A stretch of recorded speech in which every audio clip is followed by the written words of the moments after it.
No, I'm thrilled to be here. I feel like I'm among colleagues. As was mentioned, I practice law. So it was a 5-lawyer firm in Simcoe County, and I did the real estate, a bit of corporate. My partners did family, legal aid family, some criminal, general litigation. We didn't do personal injury. We had to deal with others for that. And we didn't do medical malpractice. Some of those specialty pieces we didn't, but just a general firm. And so I think I have a sense of what you deal with on a day-to-day basis, and if I start to stray, I know that my friends, some of whom are in this room, will tell me that I'm starting to stray. So that's the way it should be. Thank you, Mike, for the introduction.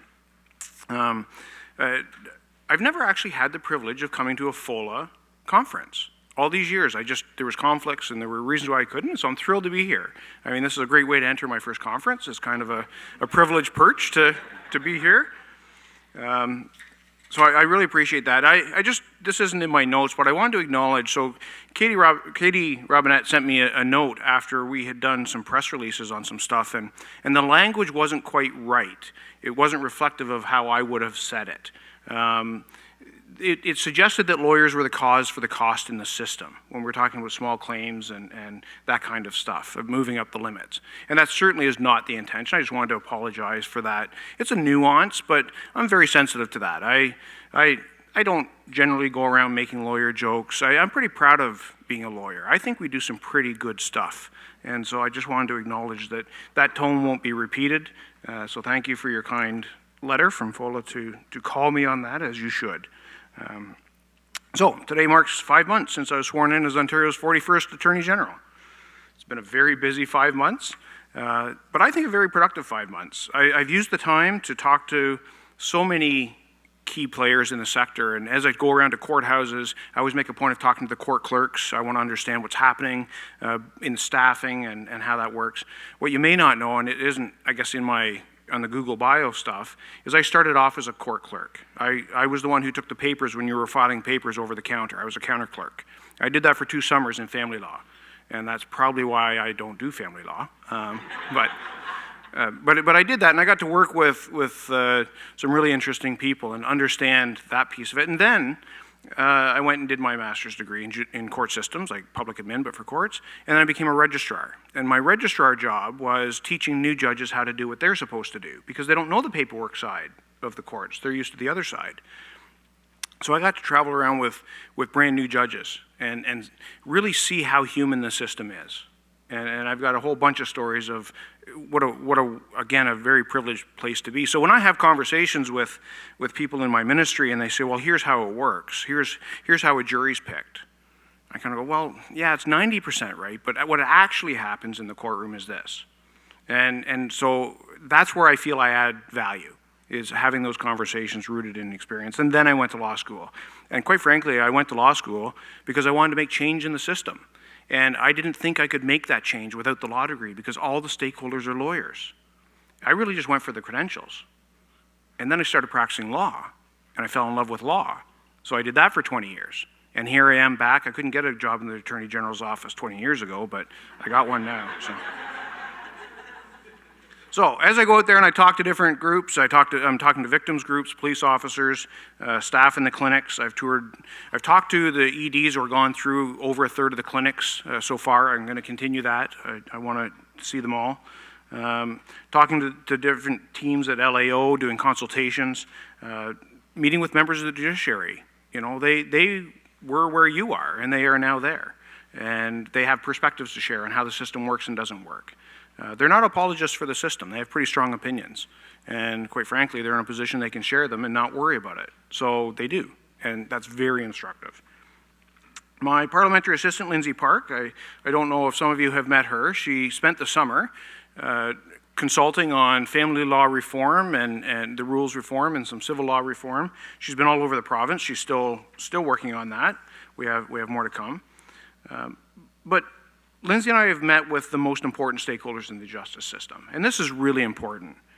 We're actually talking to people who are interacting with the system. Some of your clients, some people who can't get a lawyer. We know the self-rep rate in family law.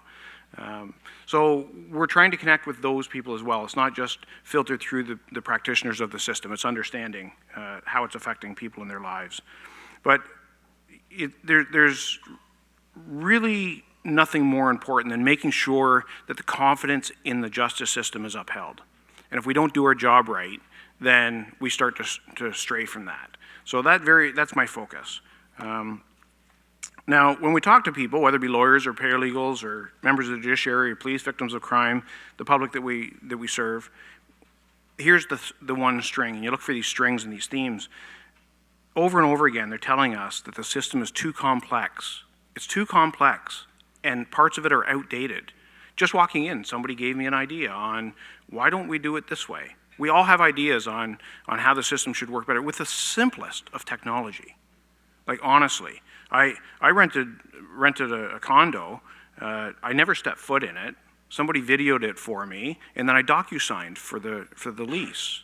Like, why can we not move at the speed of that? You go on Twitter, just this morning on Twitter, or maybe it was last night, somebody was saying, look, I had to spend $70 to send my filing and pay a clerk $100 to file it. Why can we not get there? We have to get there. We have to give you guys the tools. We need to reform. So let me assure you, Lindsay and I are listening. The whole government is listening. And my government's commitment to modernization is significant. The president of the Treasury Board, Peter Bethlenfalvy. Now, how many people have actually heard of Peter Bethlenfalvy? A few.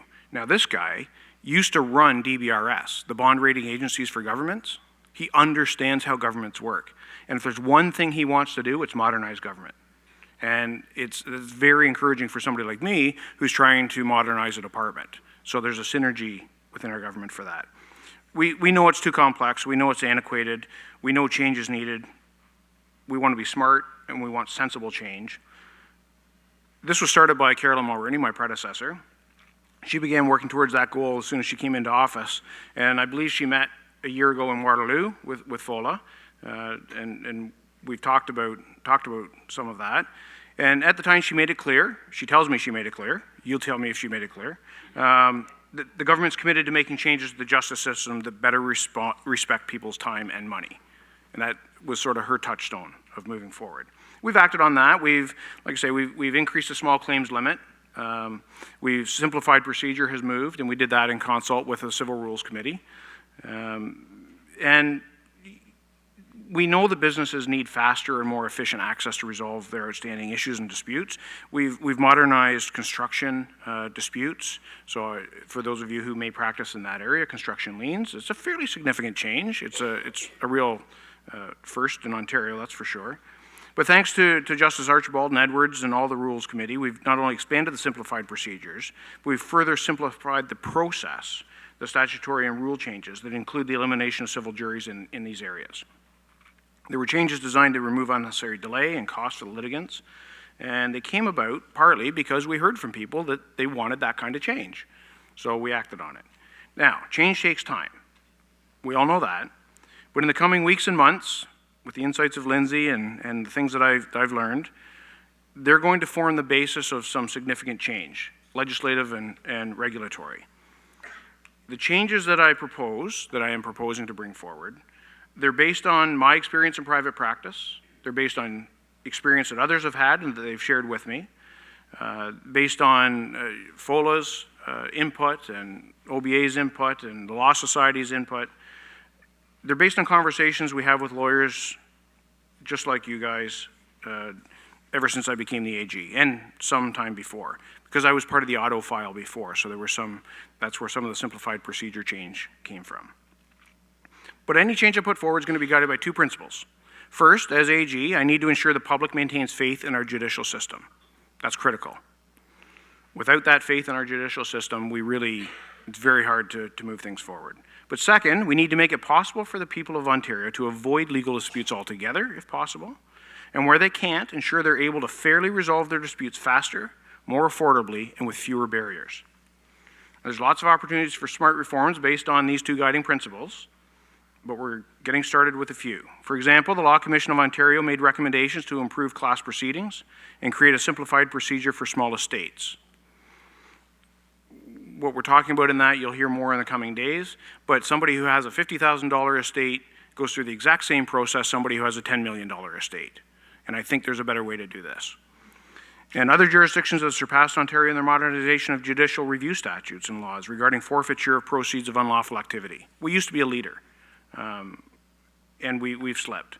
The way we carry out some basic tasks ancillary to the justice system, like notarizing or commissioning documents, hasn't kept pace with technological developments. And I can tell you, we got a court order in 2002 allowing us to commission an affidavit by fax.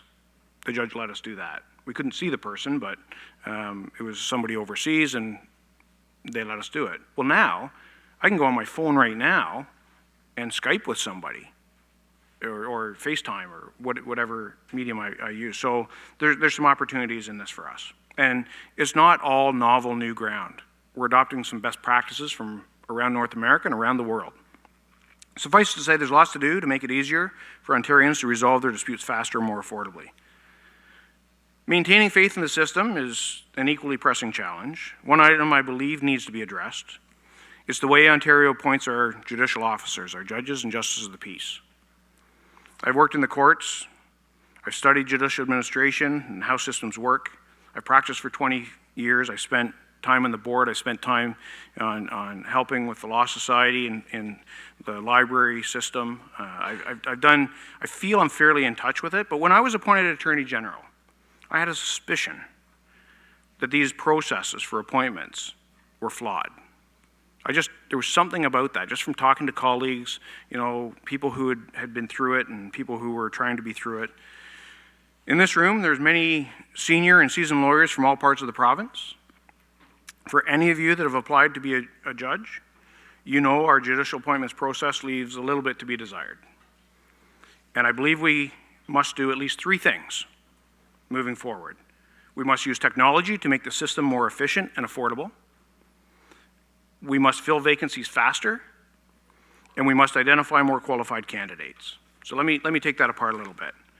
On my first point, the current process is paper-based. So when you go to apply, for anybody that's been through this, you need to fill out the material. You need to mail or courier 14 copies of those 20-page pieces of paper to somebody who then sorts them and puts them into groups for the 13-member committee, and then they send them out to the committee. Now I'm off my notes because I'm just going to tell you how it works. The committee then gets them, if they get them, and there are instances where paper goes missing, which is troubling for me. They then get them, and they start to sort through them. Now, just on judges alone, on that 20 pages of paper times 14, we're talking 500,000 pieces of paper a year. That's a lot of paper. And it's not just all that moving around of paper, they've got to store it somewhere. So when I sat down and talked with I have an advisory committee, Judicial Appointments Advisory Committee, they all have filing cabinets in their house of all this paper.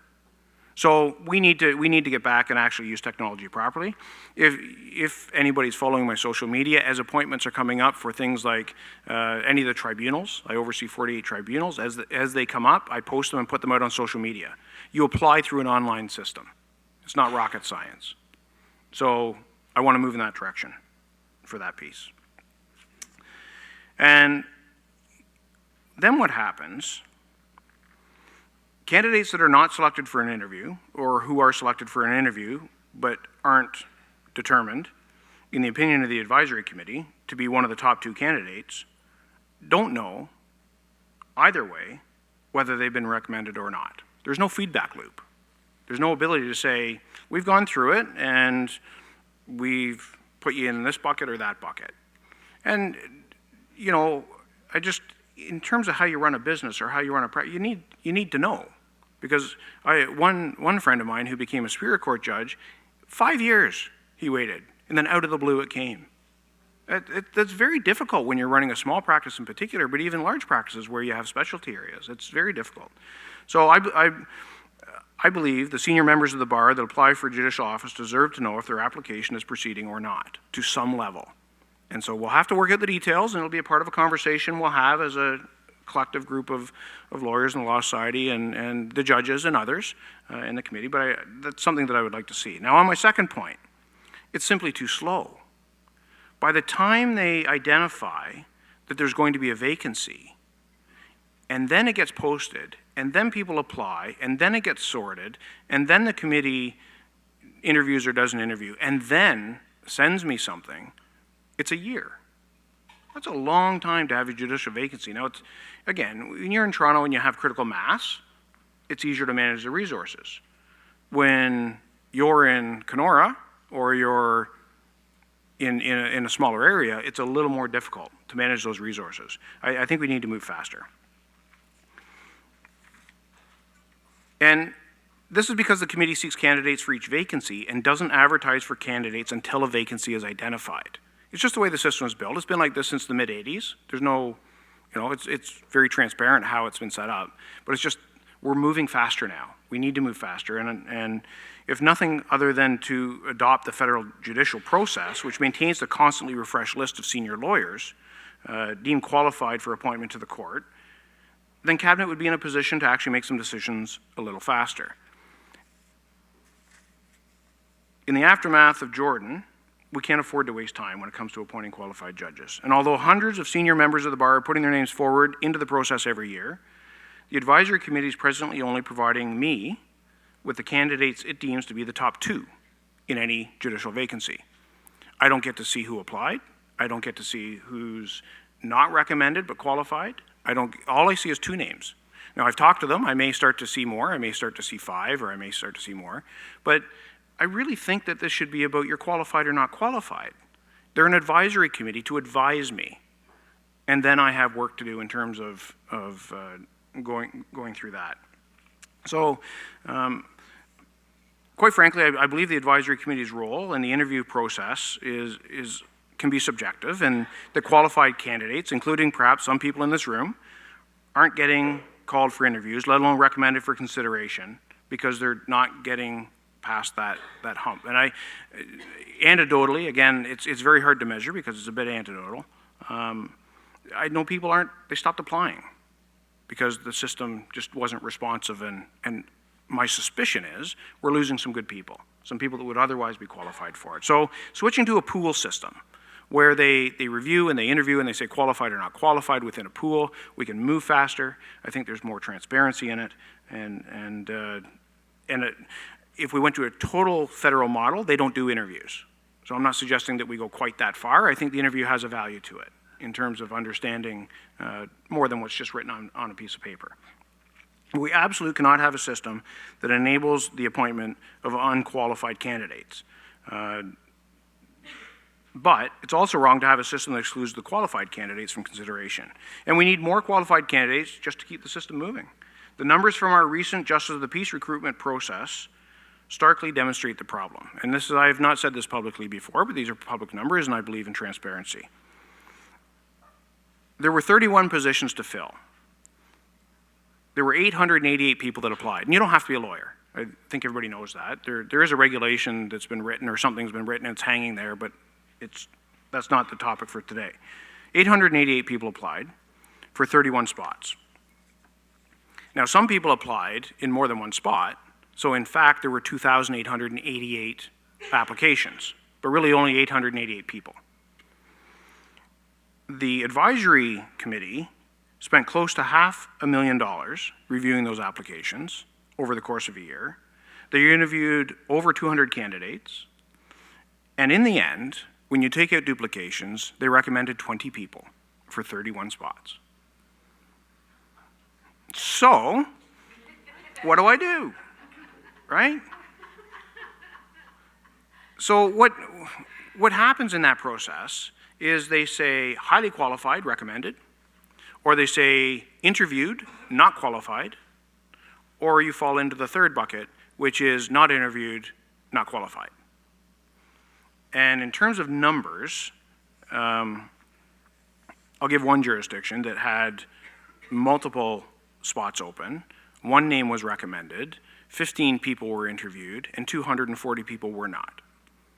And I know people on that list, and I know they're senior members of the bar, and I know they're qualified. But I can't appoint from the not qualified list. So I want to change that to a pool system as well. The committee's job is to say whether they're qualified or not to screen them at such a high level that good people are getting excluded. So that's just my opinion, but I get a say, so we'll see how that goes. But that's how it works. I mean, there shouldn't be any, we should be out there talking about how do you become a judge, you know? What are you looking for? What kind of things, you know, I can tell you, community involvement, engagement in your profession, which by definition in this room you are, there are things that we look for. And not every committee is going to look for the same things, and not every AG is going to look for the same things, but I think there should be some openness about that. And we should be posting that and saying, here's what I'm looking for. And if you fit the bill, you're qualified, and let's see where we go. So I've been exploring and discussing these ideas about transparency and faster and a more fair model. Some things won't be on the table. I believe we still need statutorily enshrined minimum qualifications. I think that's important. The 10-year rule, I think there's merit to that. So not changing things radically, but anytime you make change, there's some concern about change. But I just think there's a way to improve this. And I've talked to a few former attorney generals, and the theme so far is, yeah, I had trouble with that system too. It's amazing. But I'm prepared to take the hits on it and fix it, so here we go. Look, our approach in Ontario, we have excellent judges, and this is not a reflection on the judges that we've picked. We do have an excellent judiciary, and they do phenomenal work, and they work harder than most people actually understand they work, and they hear the worst of human experience all the time. So a ton of respect for the judges that we have. I just think that there's a bit of a better way to move forward. And I believe the members of the bar have an important role to play in ensuring the applicants for judicial office are up to standard that the public expects. Everybody hears about the discrete inquiries, sort of that, you know, just checking. That's fine. That's fine. We need to know what's happening. I think it's in the public interest to do that, to maintain faith in the system. And it's my responsibility, first and foremost, as AG, to maintain and strengthen that faith. So I'll leave you with this. In the months and weeks ahead, our government will be working hard to deliver on some of the common sense changes, big and small, to the legal system by updating old laws, simplifying complex processes, because we want justice to work for everybody. Obviously, I can't do it alone. We can't do it alone. Our legal system only works when people are working together to solve problems and advance smart and efficient change. And what I ask all of you is to continue participating in these conversations that we're having. We reach out to Katie and say, we want to check something. What do you think? And we get feedback, and that's very valuable. Over the coming weeks, you'll hear more from me and my team as we initiate and implement some of the things that I've mentioned previously in the speech, and some other things that I know you know are afoot. So I'd be happy to take any questions. Thank you. Merci and miigwech.